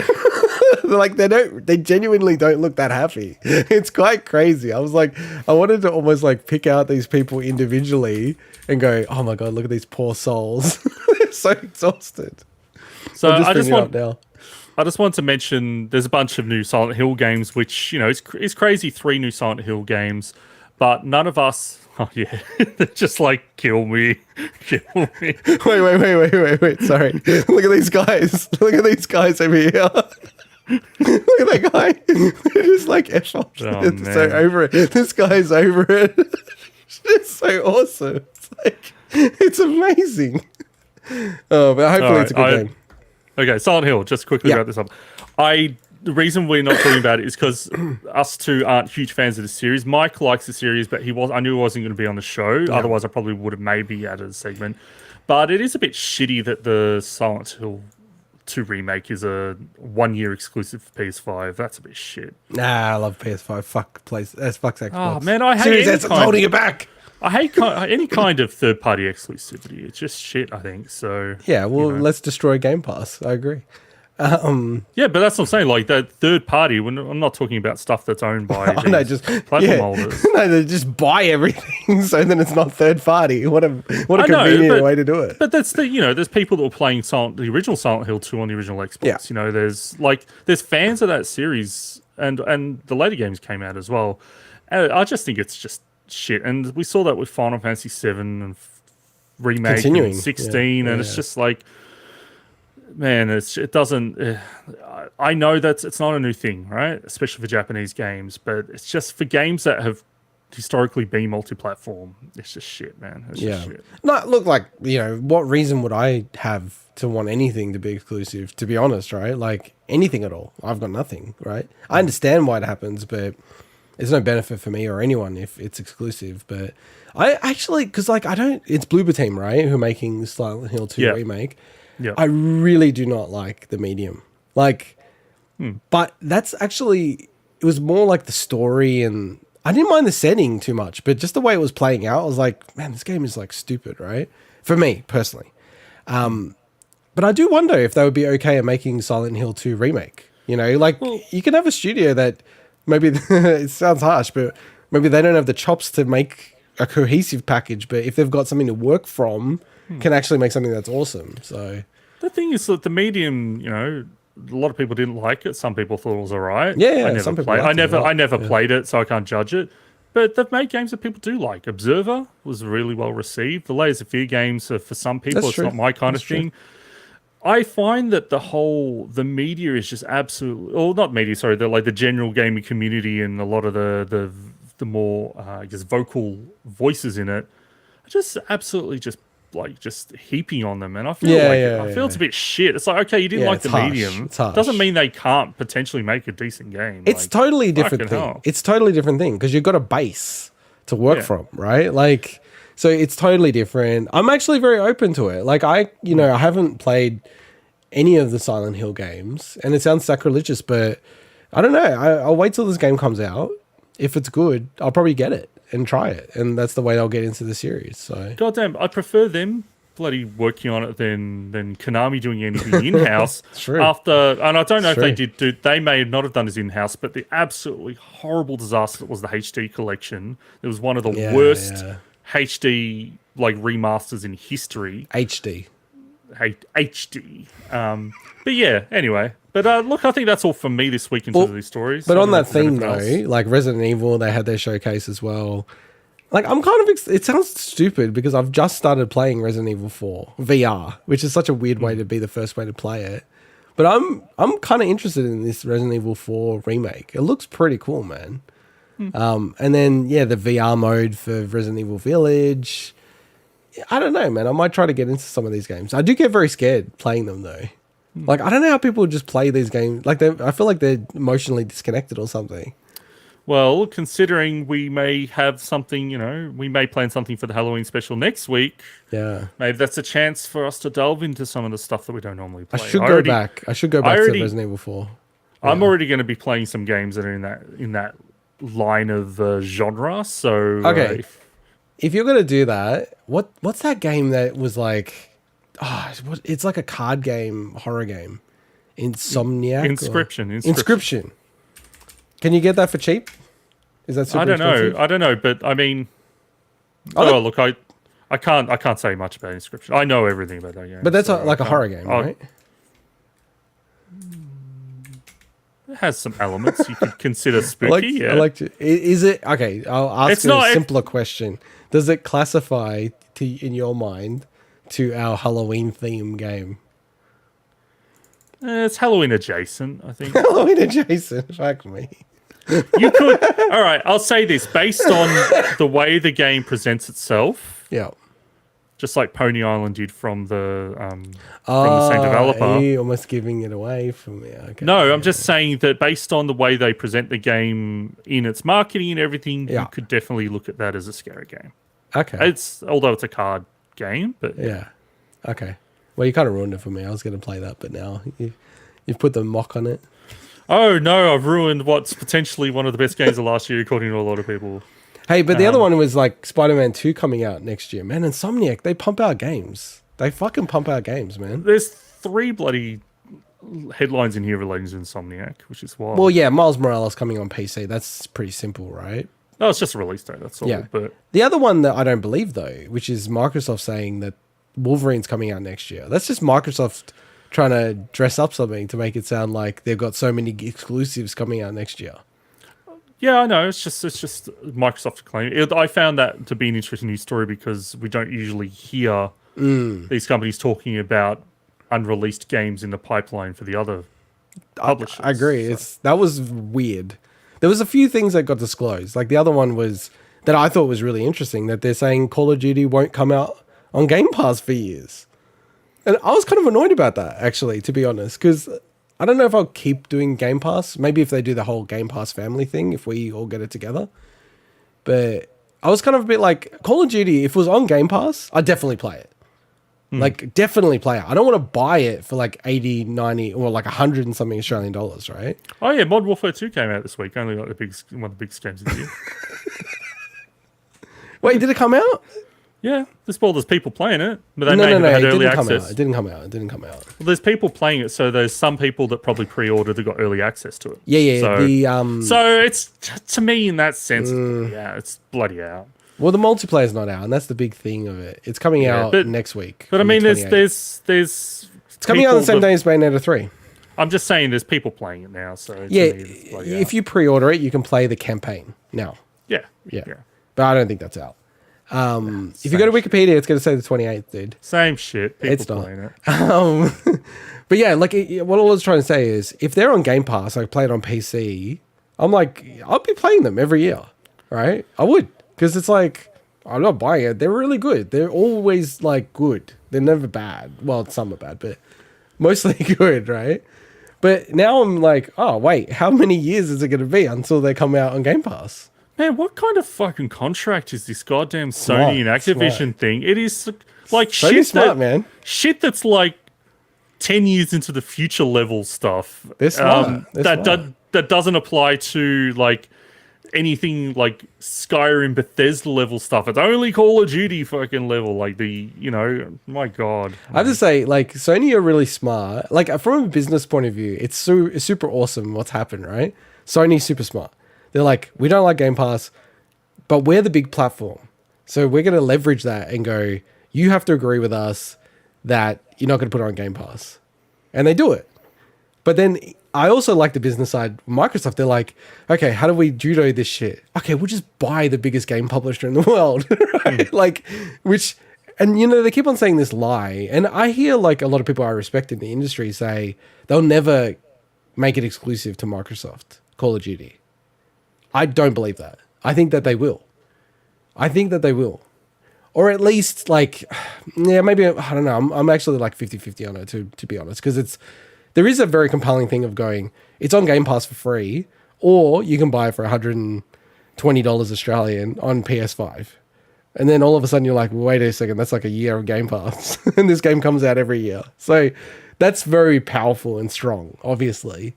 But I think all I'm trying to say is there's no guarantee they'll keep it on other platforms. No.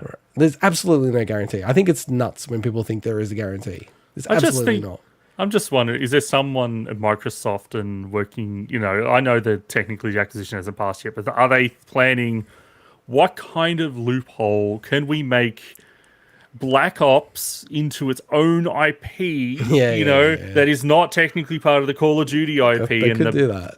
the next Black Ops game campaign is exclusive, but Call of Duty Warzone is still, like there's ways you can probably work your way around it, because Microsoft they're well known for pulling dodgy deals and stuff. So They are, but I have to say, all the way through these things, they've actually been pretty fair to Sony. And I'm more of a, like, I'm not really either side of the Sony Microsoft thing, but I'm more on the Sony side, obviously, just from, like, what I own. But I think I don't take sides. You're a fanboy. Well, I'm a fanboy for Nintendo, for sure. But, yeah, I think they've been pretty fair because, when they've acquired a lot of these things, there are often provisions where you can rip up existing agreements. And like all the way from the start, they said, we'll honor all our deals. We'll honor all of the agreements. It's embarrassing. It's like Deathloop coming out to PlayStation 5 exclusively owned by Microsoft. They could have ripped a lot of those things up and they didn't. So yeah, I think they'll just let nature run its course with some of these things. Like Call of Duty not being on Game Pass for feels like at least 2 years, maybe 3, maybe even longer. How crazy is that? So, which I think sucks because I was interested in playing it. I'm very happy because it means there's no chance of them getting added to Game Pass this year. Woo! Well, yeah, I guess it's never, right? Yeah, that's true. Anything else you want to cover, or you're done? No, I think that's a good show. Cool. Well, for next week, as I mentioned, we might organise something for Halloween. Not sure what it is just yet, but I'll be playing a couple of spooky games regardless. And integot, I don't know if there's anything you got planned for next week. Well, I wasn't planning on doing this because there's a lot of games I'm playing at the moment, but I probably should try to get back to Resident Evil 4 VR. The VR thing just made me feel sick. Maybe I should just play it on the PC. I don't know if you know this. There are ways to play that game without VR. Integot. Yeah, I know that. 20 different systems. No, I know that. I've got it on PC as well. Oh, you know that? Yeah. My obvious sarcasm wasn't. Yeah, I just maybe I need to put a /S after when I say something like that. No, I know. But it's more like I just bought it on the VR thing, and I'm like, I should use this. I just went too crazy. I was using too many motion options on the VR. I need to tone it down. So. Yeah. All right. Cool. All right. Well, thanks everybody for joining in this micless episode, aka the one without mic. No mic.